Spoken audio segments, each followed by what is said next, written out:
HelloFresh takes the guesswork and the extra hassle out of planning and preparing delicious meals for dinner. America's #1 meal kit, HelloFresh gives you over 40 recipes to choose from each week. And then your farm-fresh, pre-portioned seasonal ingredients arrive at your doorstep with simple instructions to help you feel like the master chef of your kitchen. And did you know that HelloFresh is cheaper than grocery shopping and 25% less expensive than takeout? HelloFresh has been an awesome addition to our household's dinner routine. We all get involved and cook together, following the pictured step-by-step instructions. It's a fun quality time and the meals are delicious. Give it a try and see for yourself. Go to HelloFresh.com/50havingitall and use code 50havingitall for 50% off plus free shipping.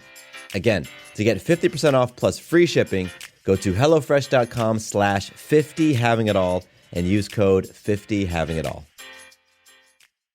Hey guys, it is Ryan. I'm not sure if you know this about me, but I'm a bit of a fun fanatic when I can. I like to work, but I like fun too. It's a thing. And now the truth is out there. I can tell you about my favorite place to have fun. Chumba Casino. They have hundreds of social casino style games to choose from with new games released each week. You can play for free anytime, anywhere. And each day brings a new chance to collect daily bonuses. So join me in the fun. Sign up now at ChumbaCasino.com. No purchase necessary. VGW Group. Void where prohibited by law. See terms and conditions. 18+.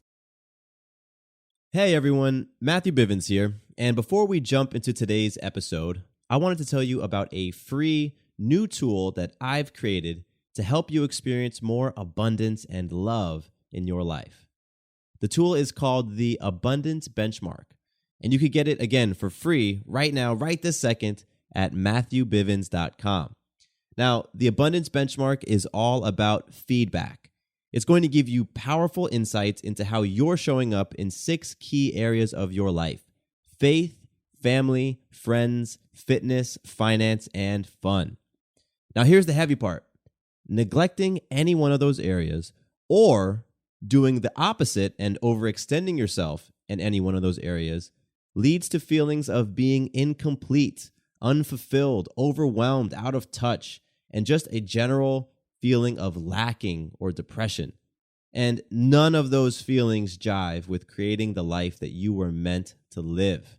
So grab the tool, use it. Again, it's 100% free, and you will get some feedback on how you're showing up in life, along with actionable advice, action steps on how you can improve your weak areas. So head over to my website. Again, that's www.matthewbivens.com and get your abundance benchmark today.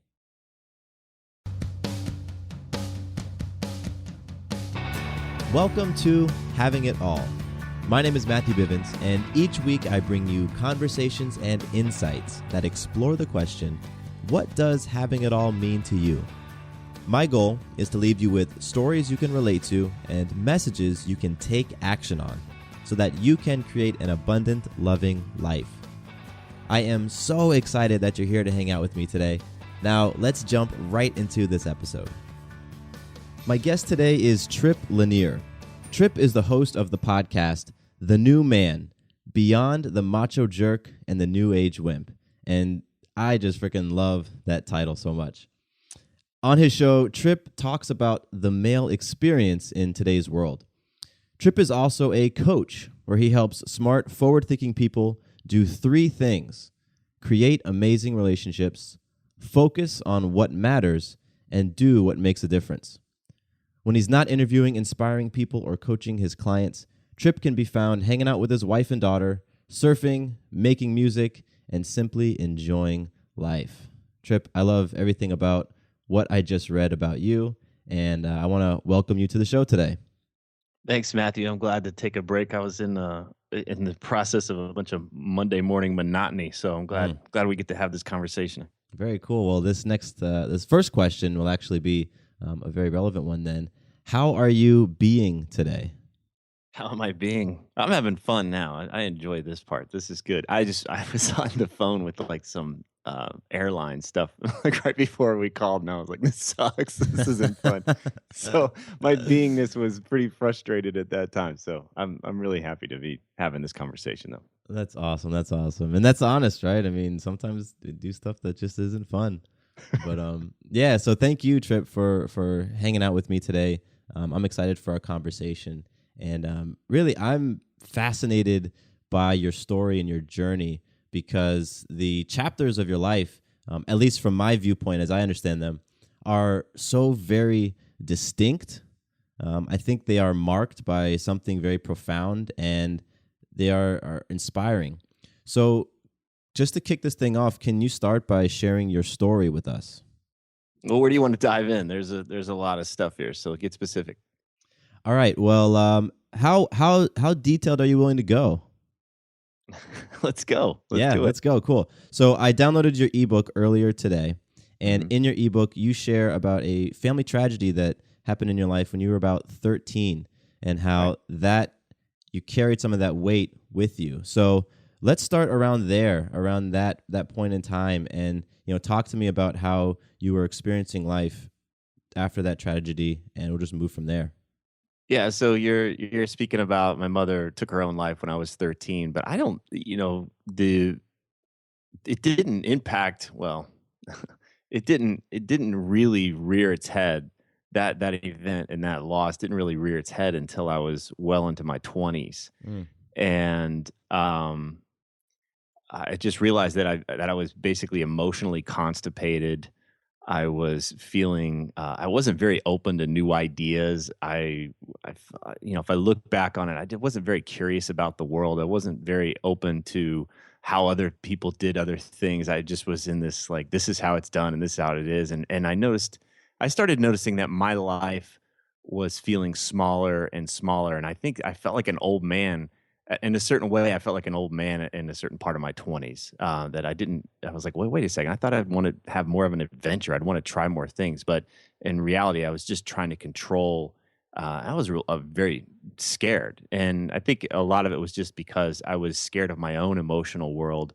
I didn't know I couldn't understand the feelings that I was having. And I was working really hard to push things down.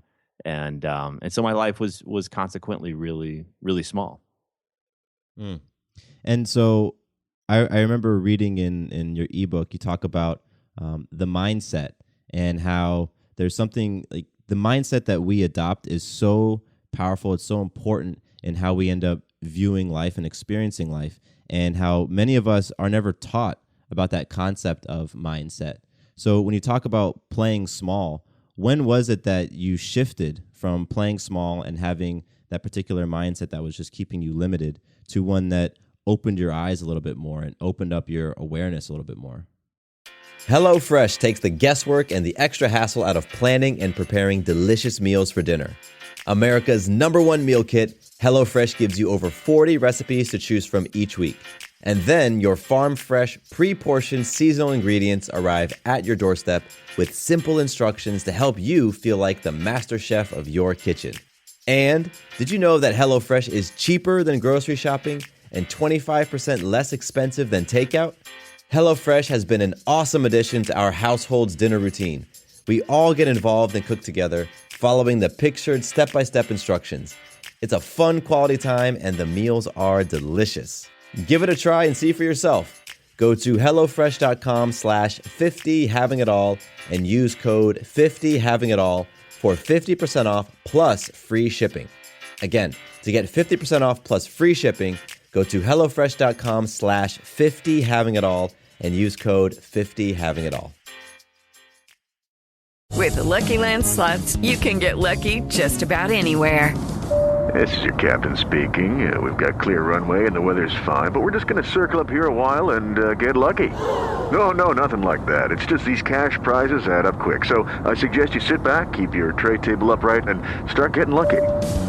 Play for free at LuckyLandSlots.com. Are you feeling lucky? No purchase necessary. Void where prohibited by law. 18+ terms and conditions apply. See website for details.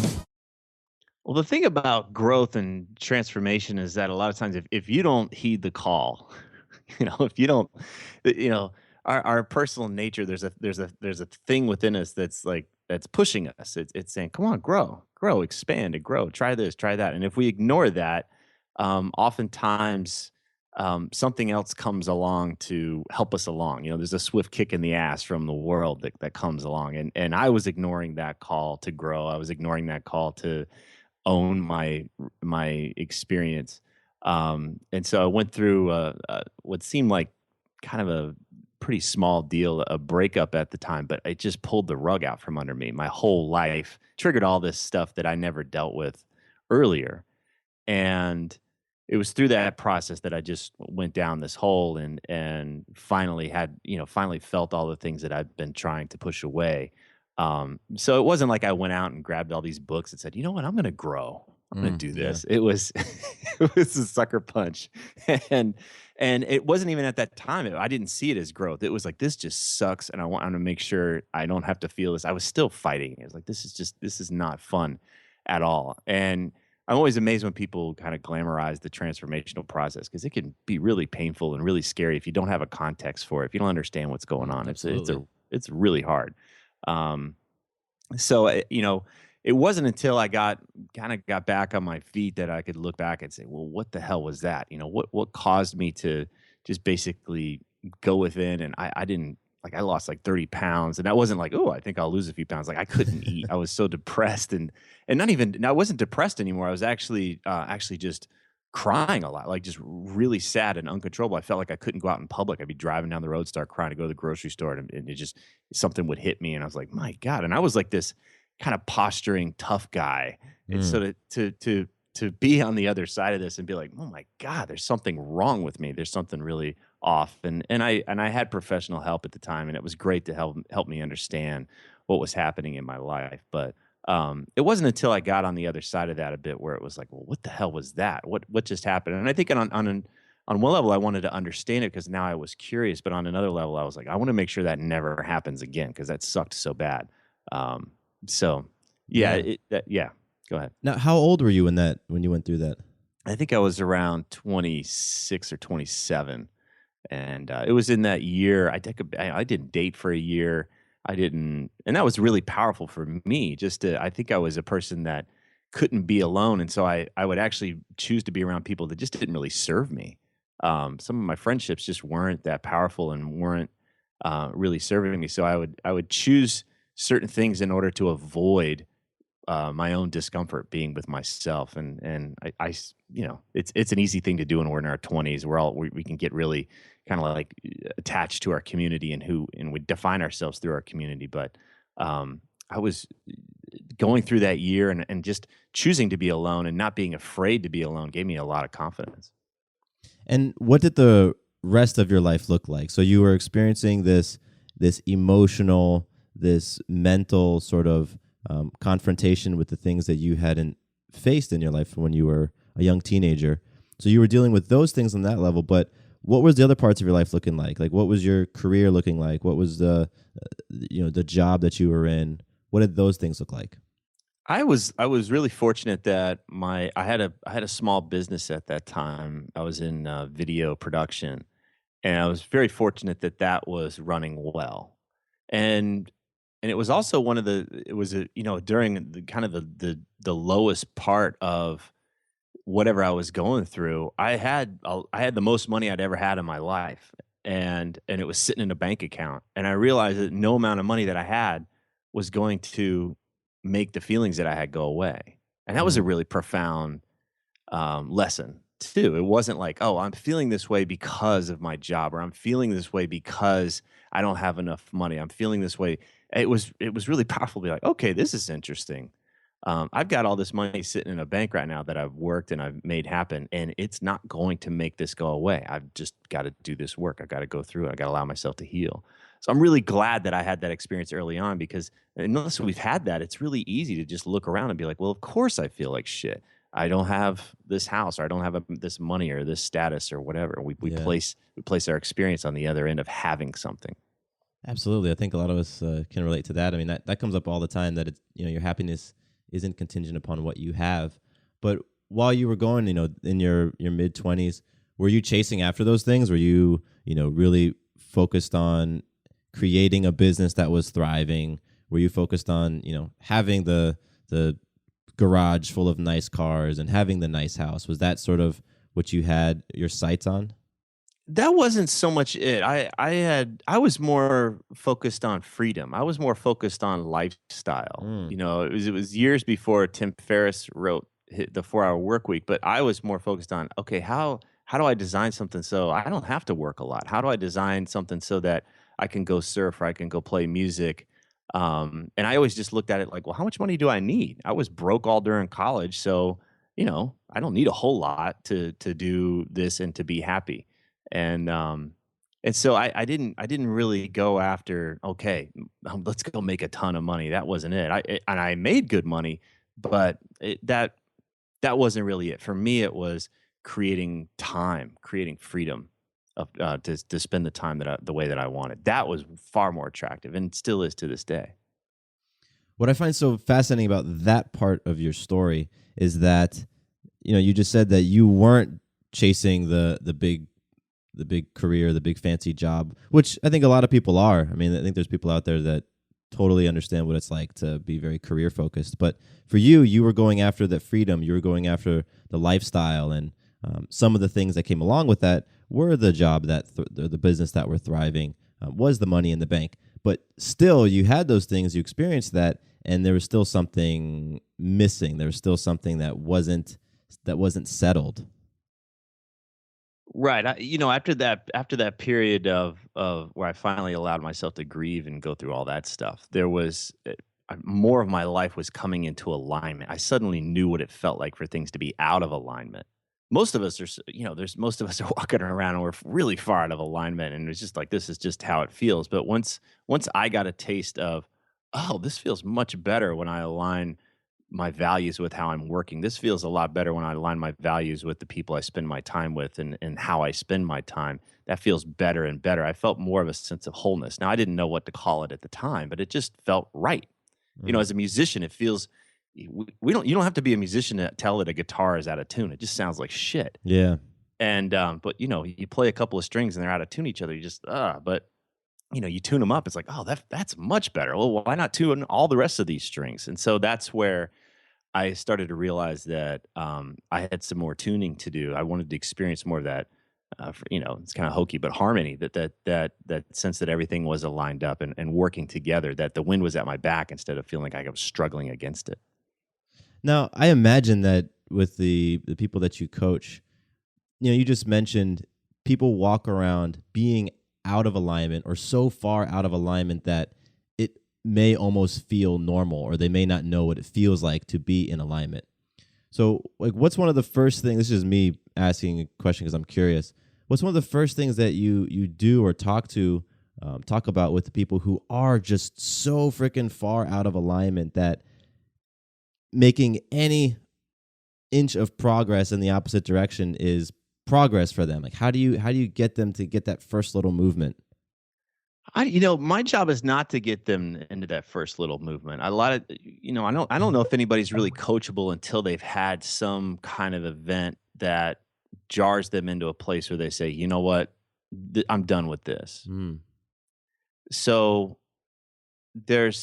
it's not my job to get them to that place. They may say, hey, I want to shift things, but they're not really ready. They may say, I want to do this, or something's not right, but it's not my job to get them to that place. Now, it is my job to help them figure out what they truly want. And so that can be very powerful for some people when they just give themselves permission and freedom to say, I may not know how this will happen, and I may not, even if I were to just own what I want, it might be confronting to what my life looks like now, but I just give them a safe space to just own. What is it that you want?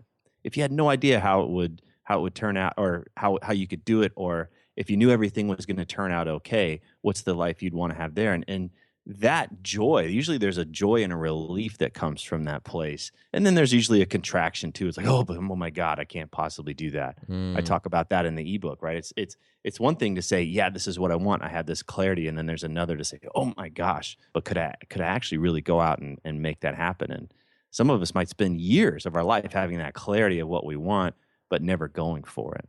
Never actually jumping into that. Yeah, but to answer your question, I think it's just this felt sense. Where do I feel most alive?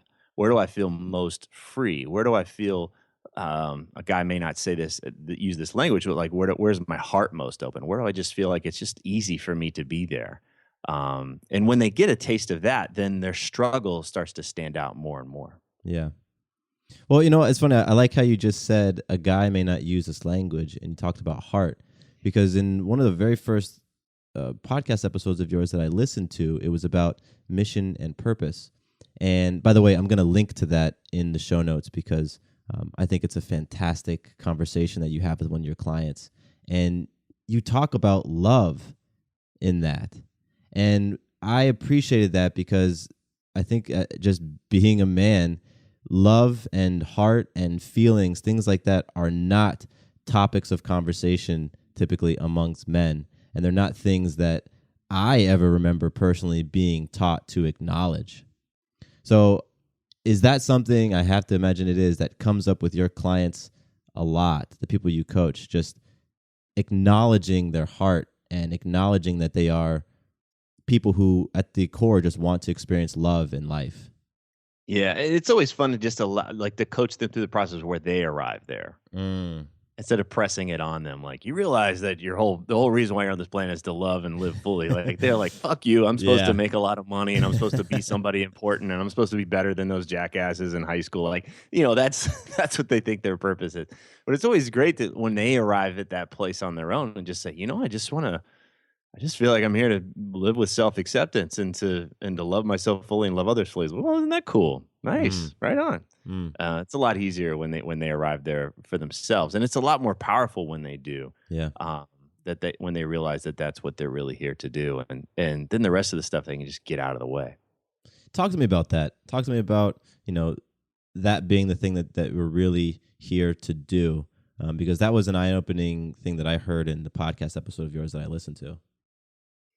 Well, I think if we act like it's not there, I think we're kidding ourselves. There's this game we're playing, and it's really just more of our culture. Our culture is really designed like, how much can you make, and how much can you do, and how much can you achieve. Like, just look at the commercials on TV. I'm not bad mouthing it. It's just like that's this game. And I think if you lose sight of the game, or you attach your sense of well-being, or you attach your self-worth to the game, then it's going to be really rough. It's like, Sunday or, whatever, watching your team, and whatever your team does defines how you are for the week. Like, you're really screwed if that's the way you're living your life. Yeah. So it's fun to go make money, and it's fun to go do things that are exciting and to create things out in the world. I have fun with that stuff. And I think the bigger challenge is recognizing that there's a whole other level. There's a whole foundational other level of why we're here and what we're really here to experience. And if that gets eclipsed by the game, then I think that's when we make ourselves sick. Like, we don't feel good in the world, that the victories we experience are hollow. But when we're connected to that foundation, that sense of, I'm here to love, and I'm here to be loved, and I'm here to experience great joy with other people and in my life, then the game becomes a way to serve that. But it's not a means to replace that. Most of us say, well, once I play the game really well, it's going to mean that I get this love and this acceptance that I'm seeking. That doesn't work for me. It doesn't work for most of the guys. That's why guys are contacting me to help them out. Yeah. Well, and they usually have to go do it for a while. You got to go win. You got to go make a few wins and go, wait a second, this isn't working. And I see the guy 20 years ahead of me. He's not happy. Yeah. Shit. What do I do now? And that's the big question. What do I do now? What now? I mean, I know I'm that type of guy who, when my parents told me don't touch the oven because it's hot, I had to touch it. I just had to experience it. So I can totally relate with, needing to go out there and experience those things truly for yourself, to say, okay, now I know what, so-and-so is talking about. I'm ready to learn how to experience things a little bit differently.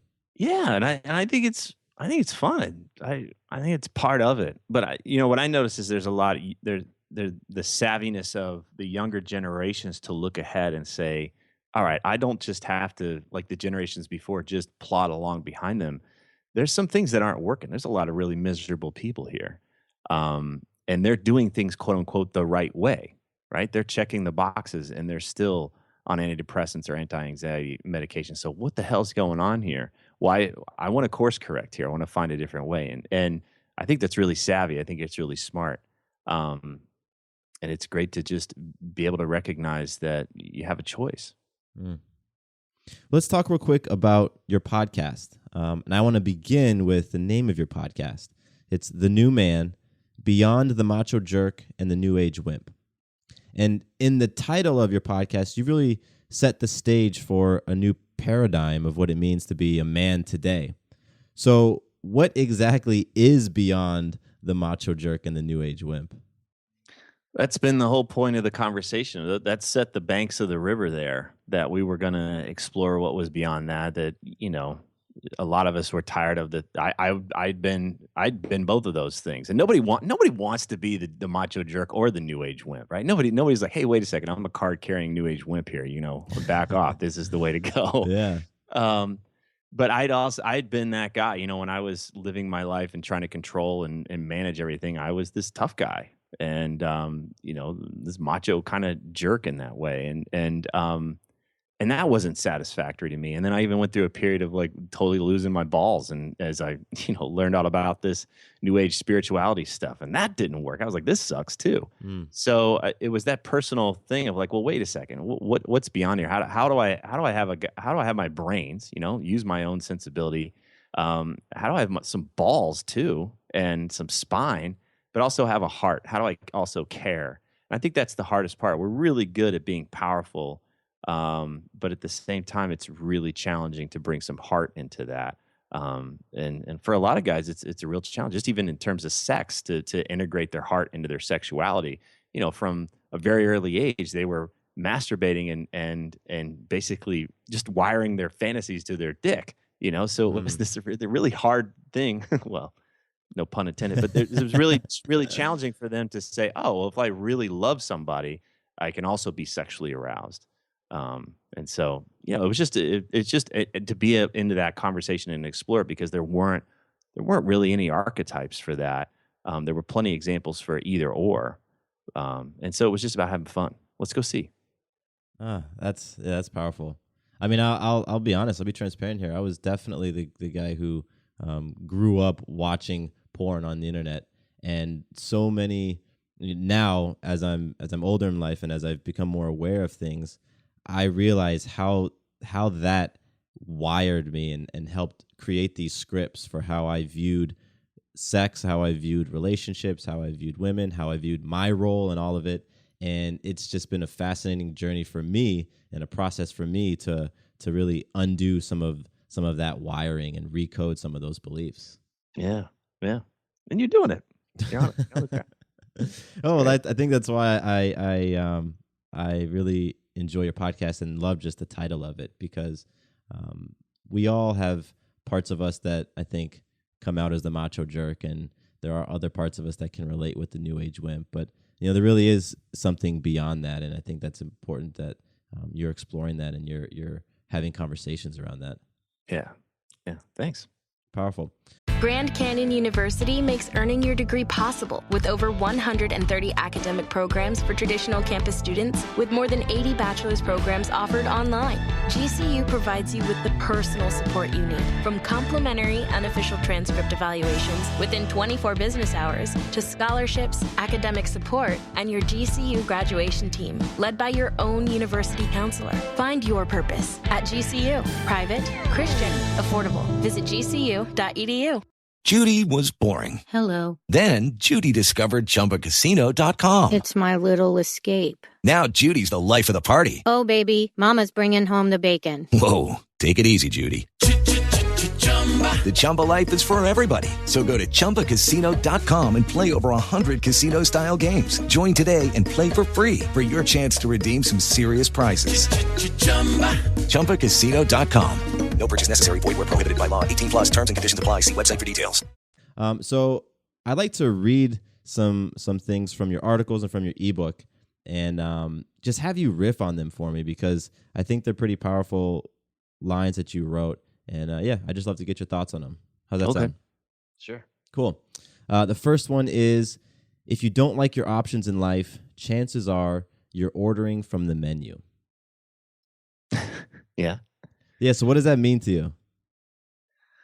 It means that you're only considering that this is what's available. I only see options A, B, or C, and I don't like any of those. And I'm trying to figure out how to justify A, B, or C. And most of the time, it's just like, well, what do you really want? It's probably not on the menu, but it doesn't mean you can't have it. So a lot of us get into that mindset. We look around and, well, this is what we're supposed to do, and I should do this, and I'm supposed to do that, and this is what would have me be accepted, or this is the path. We're all seeking certainty. Oh, well, if I get this degree and then I get that job, then I'll have this money. Okay, cool. I don't really want to do that, but that's choice A. I think the hardest part for us is to say, let me go within. Let me ask what would really excite me, what would be inspiring for me, and it might not be on the menu. But most of the time, it won't take as much, and it won't be that much harder to create the thing that you really want than it is to stuff it and act like you're happy with choice A, B, or C if none of those are what you want. Absolutely. The second one I have is everything we want is on the other side of our comfort zone. That means if we're going to grow, then we're going to be inviting tension into our lives. Yeah, most of the time we're wanting to escape tension. It's amazing how many people contact me and they're saying, what do I say so my wife doesn't get upset? What do I say so my girlfriend doesn't get upset? What do I say so my boss doesn't get upset? They're trying to avoid confrontation. They're trying to avoid challenge and discomfort. And so I just say, look, if you're going to walk this path, then you're going to deal with it a lot. Doesn't mean it's always going to be hard. You just get better at dealing with it. But one path is aversion. How do I get away from these things? How do I avoid the things that I'm uncomfortable doing? And the other is I go for what I want, and I expect that there will be some things along the way. Well, those are two very different mindsets. Right. Right. Well, the third one I have is actually about mindset, and it is feeling stuck or that something is missing in our lives is directly tied to our mindset and our ability to navigate relationship challenges. Yeah. All of the things that I just mentioned were reflective of the mindset. Everything that I just mentioned was our ability to have difficult conversations, and so a lot of us are in a fixed place. A lot of us are in a place that says, well, this is what I have, and I don't see what I could have, or I don't see what's possible. So I'm just going to hold on and I'm going to protect what I have. It's a fixed mentality. We don't see that, well, I'm going to take a step towards what it is that I really want. And I'll figure it out what I need to. I can learn things as I go. I can grow as I move forward. We don't see ourselves in that way. So that's a pretty old way of looking at things, but it's just that the flipping it from a fixed mindset into a growth mindset. And then the other part of it is believing, just getting out of this place that my relationship can withstand conflict. My relationship can withstand tension. Most of us are doing whatever we can to avoid conflict, or just like, yeah, whatever, anything you want, but we're not speaking up for what we want. And so it's flipping that idea of say, well, am I going to just avoid, challenges in my relationship, or is my relationship going to be based on truth, what I want, what she wants? Or, if it's a partnership, it works like, look, you can count on me. I'm going to speak up for what I want. And we have an agreement that you are too. So I found that if we're willing to get out of that place, that we're willing to see ourselves, that the future version of me is going to be more resourceful, he's going to have more experience, and he's going to be able to grow, and that my relationships can withstand, they're strong enough to go through conflicts or challenges, then, man, doors open up. Absolutely. I think a big part of that also is, you can have those conversations if you are clear about what you want and if you're clear about what you value in life and what your priorities are, because otherwise, it's difficult to have those conversations when you're unclear. Well, I think just even being willing, like in terms of the relationship piece, I think it's great to just say, I don't know, but something's off. And I think a lot of us can get into a trap when we say, well, I need to be absolutely clear. I need to have everything all laid out and certain before I name just what's going on. Hey, something's off. I want to talk to you about it. I just want to name it. I don't have a request today, but I'm feeling like something off. What about you? Are you feeling something off too? How's this going? And just being willing to acknowledge what's in the room, what's actually happening, instead of, oh, I'm just going to act like everything's okay because I don't want to rock the boat. Yeah. And I think we can all we can all relate to that. I know I had a lot of relationships where I definitely did not share it because I didn't want to rock the boat, and because also I was afraid of being transparent and opening it up. Yeah, there it is, right? Me too. Yeah. Yeah, I deal with this too. Well, let's switch gears and let's talk about challenges right now. And a huge part of your work is just helping people overcome their challenges. And I know that in order to be able to do that, to be able to do it authentically and completely, you have gone through some challenges yourself. So I want to talk now about epic challenges. Now, these are things in your life that you've just been bumping your head against. You've had a frustrating time trying to figure out how to navigate around them. And you know that at the other end of this epic challenge is that growth, is that healing that you personally have experienced and know is a part of the journey that you want to take. So, Tripp, for you, what is a current epic challenge that you're working on? Well, let me back up because another epic challenge, one that I feel like I'm transitioning out of was, can I really order off the menu? Can I really order away from the menu? Go talk to the chef and say, hey, you know what? I want to create a career that I've never seen anybody else have, where I coach and have a podcast like that. That's much more commonplace now, but 8 years ago, that was insane. There weren't, podcasts are brand new and people were trying to figure all this stuff out. And so at that time was this thing of like, that's insane. I'm trying to start a family. I'm trying to, bring some stability and a foundation of certainty into our lives. And yet I'm going to go down this path for a career. Are you freaking kidding me? And that seemed impossible. There were times where I was just like, I'm insane for trying to do this. This is just so stupid. And I kept at it. And so now that I'm moved beyond that and we've got some altitude and all that's going fine and well, it's just expanding on that. There's a part of me I notice now that it's like, well, can I let go? I don't know if I can let go of that to expand into the next phase that I want to be in, getting out from, I think it's hiding behind the podcast or hiding behind this role of being the interviewer guy. The guy who says, you know what, I'm going to go bring you what these other people have to say and I'm going to express my own voice. So you've brought in, it's been great. You've brought in things that I've said instead of what my guests have said. That's been more of the challenge of late, is to just give myself permission and encourage myself and get coaching on. This is why I have a coach. This is why I surround myself with great coaches, is to say, Tripp, quit hiding, step into this. You have a voice. You have so much to share. People want to hear from you, and the people that want to hear from you are the ones that resonate with you and the ones that you're going to be able to serve most. So that's been the epic challenge of late, is just stepping more into my own voice and owning it.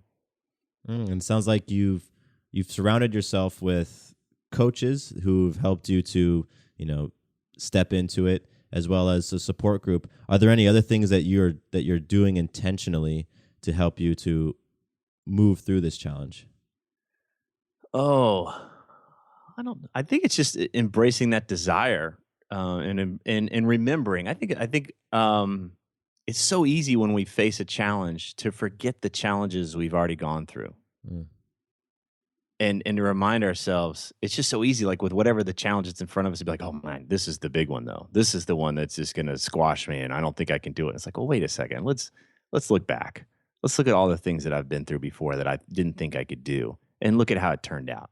Even if it didn't go that well, I still came out the other side okay, enough to be in this position. So for me, it's just reminding myself.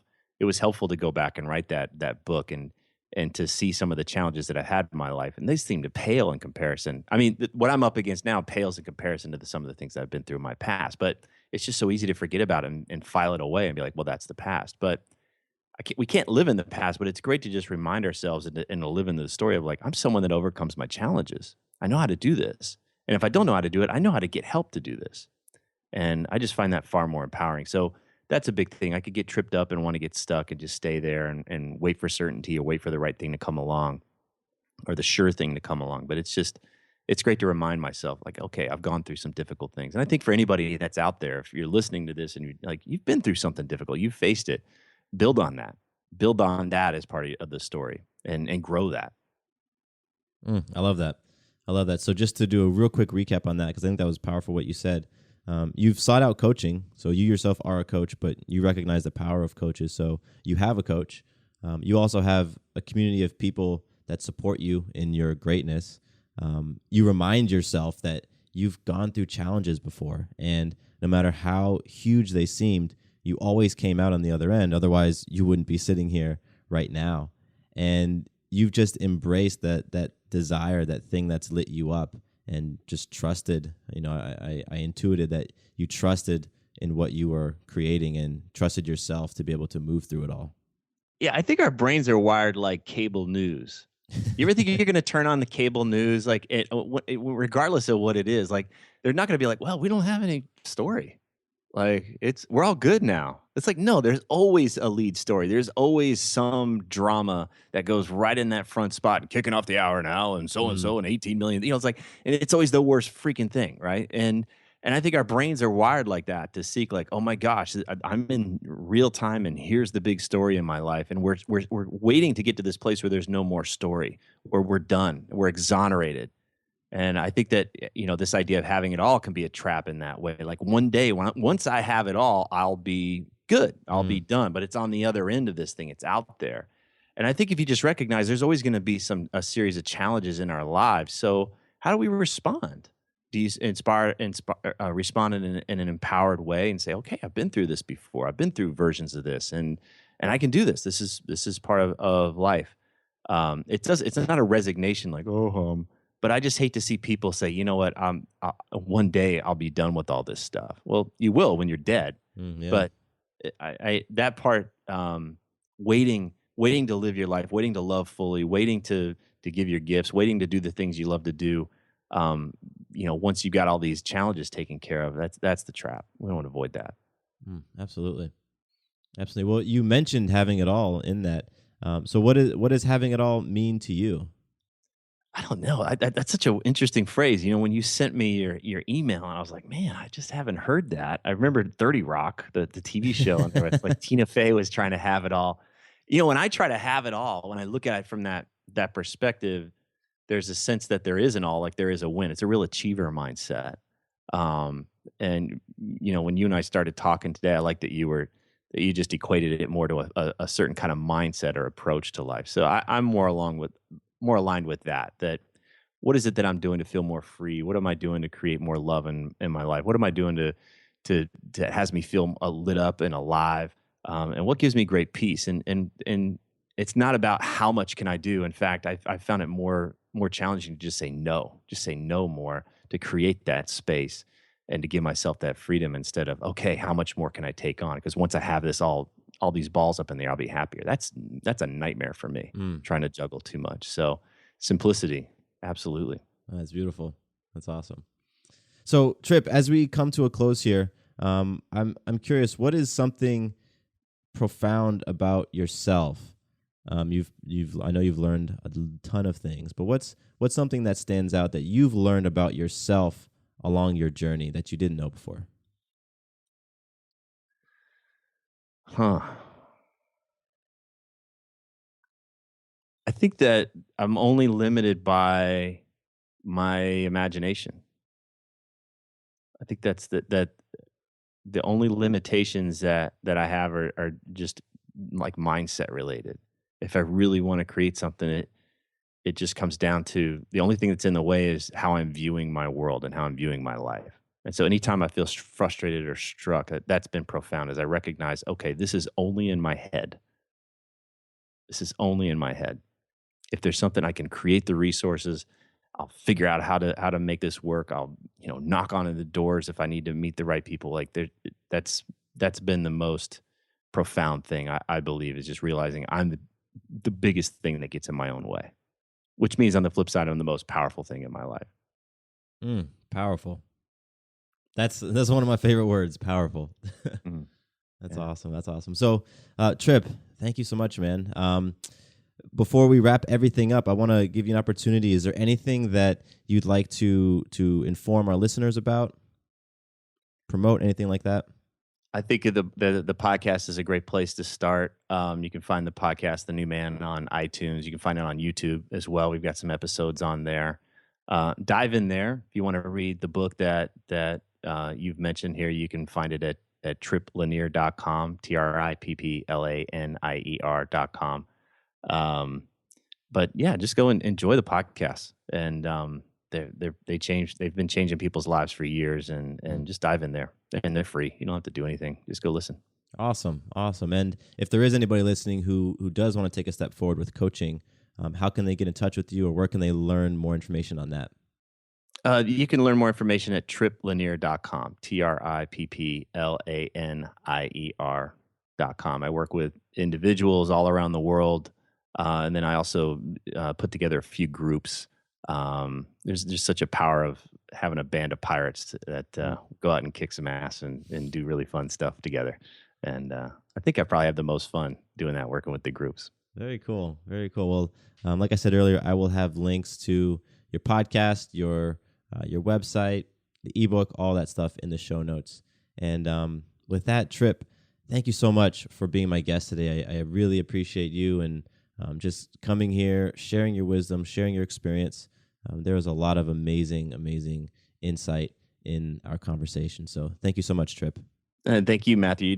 I just appreciate your genuine curiosity. There's a lot of people that are playing this podcast game that just want to have, like, how many guests can I have? Because they're looking at numbers, and it's rare to find people that are just truly, genuinely curious and care as much as you do. So keep it up. Wow, I appreciate that. Thanks, man. Thank you. 2 quick things before you leave. First, did you know that the Having It All podcast is a part of the Fireside Network? Yep, we are one of the esteemed shows that calls Fireside Network home. That means if you ever want to listen to a show outside of iTunes or Stitcher or whatever your favorite podcasting app is, all you need to do is visit firesidenetwork.com and under shows, select Having It All. From there, you can access all the episodes, see the show notes, learn about my guests, and more. Second, I am very excited to announce that my brand new website is live. Visit MatthewBivens.com and you can learn more about me, get plugged into an accountability group, and pick up some free content like the Abundance Benchmark. I am all about helping you not only identify what your ideal life looks like, but also helping you on your journey towards it. I want you to experience more abundance and love in your life. So, again, you can find out more information about all of that great stuff at MatthewBivens.com.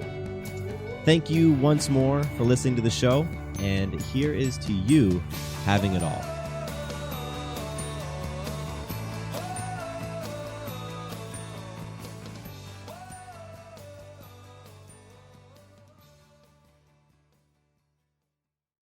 Hello, it is Ryan, and we could all use an extra bright spot in our day, couldn't we? Just to make up for things like sitting in traffic, doing the dishes, counting your steps, all the mundane stuff. That is why I'm such a big fan of Chumba Casino. Chumba Casino has all your favorite social casino-style games that you can play for free anytime, anywhere with daily bonuses. That should brighten your day a little.